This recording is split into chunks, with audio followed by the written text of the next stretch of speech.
Trust do we put in God? As Christian people, as believers, we should be willing to trust everything that we do and everything that we are to our God. It's the point of our readings today. Many of you may not know, but before I entered the seminary, I was very involved in a community theater group up in Lewiston, Youngstown area. I was one of the founding members. It was great fun. One of the plays that we did was called God's Messenger. And I was, in that particular play, God's messenger. I played a lunatic. Hard to believe, I know. It's not exactly my personality, but anyways. But it was a comedy. But the comedy was based on the story of Job. A very wealthy Jewish family had everything in the world, just as Job did. And God's messenger, me, was sent to bring him the news that things were about to change for him, and not necessarily in a good way.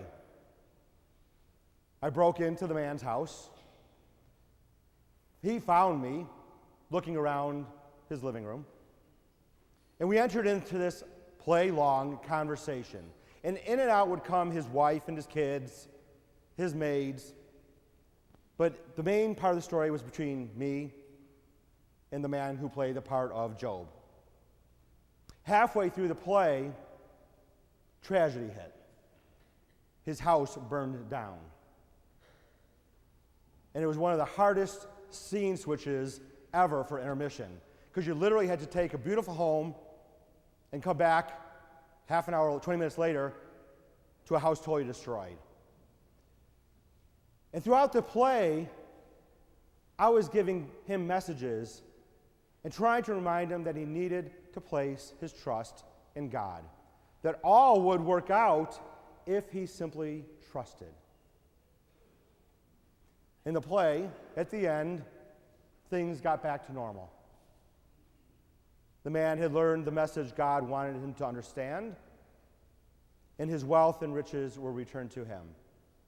The story of Job. And today we pick up his story after all these horrible things that happened to Job. His friends, his wife, were all telling him, will you just give it up? Will you just give it up? Job never reached that point of giving up on God. But just before the scene we have today, he basically tells God he doesn't know what he's doing and he's wrong. Why are you doing this to me? What are you thinking? And today, there we pick up the story. And God's saying, who do you think you are? Were you there when I created all that you see? When I set the ocean in place, put its boundaries in place, and told the ocean, be proud that your waves lap against that wall, but don't go any farther. He was reminding Job who Job was. A creature, created out of love by God, but simply a creature, not God. There's only one of those. Our gospel reading today has a very similar message. Jesus and the disciples had a very busy day. They're tired. They're going to go to the other side. They're going to cross the sea. They get in the boat. Jesus is exhausted and he falls asleep. Well, in the middle of him falling asleep, the ocean picks up. The winds start blowing. Water's coming into the boat. Imagine the scene. There's Jesus, as we hear in the gospel reading today, laying on a cushion, totally oblivious to what's going on around him. And imagine what's going on around him, though. Because there are his friends, probably trying to find pails, bailing the water out, trying to take care of all themselves. They can't get anything done. And finally they said, Jesus, you mind waking up here? We got a little bit of a problem. Here's a bucket. And Jesus said, what is wrong with you people? Haven't you understood the message yet? And he says to the sea and to the wind, calm down. Calm down. And they do. The Creator directing creation, keeping those he loves safe. That day, those apostles probably thought they were going to die.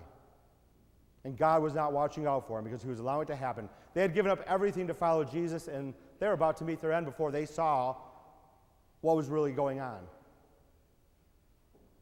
Job was about to give it all up until God reminded him, I'm here with you. Never forget that I've created you and I'm going to take care of you. How often in our life do we hit these troubled seas, so to speak? These tragedies that hit everybody's life. And we tend to give up on our God. Or we tend to tell him how things are supposed to be done. I know better than you. Do it my way and we'll all be okay. I tell you, if you did it my way, I probably wouldn't be here, but trust. It's all about trusting our God, that in his great plan for all time and for all creation, everything makes sense. He's always there watching over us.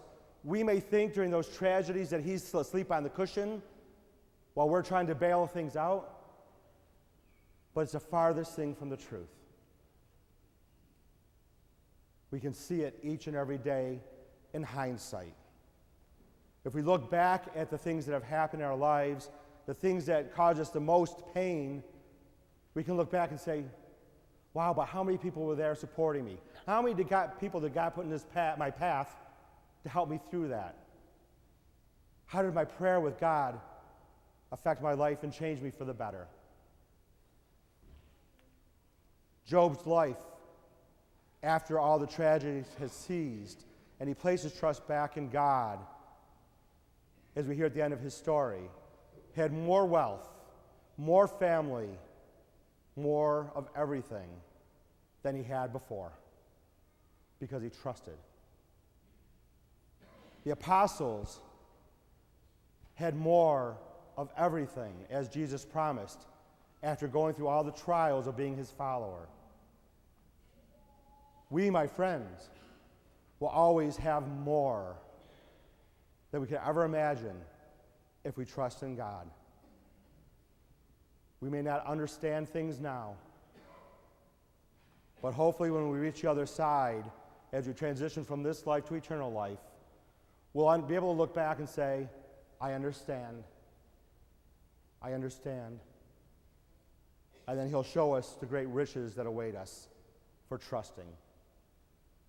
Let us never lose our faith in God. Let us always know he's here directing and watching and protecting. He created us. He wants nothing other than for us to be happy and to be safe.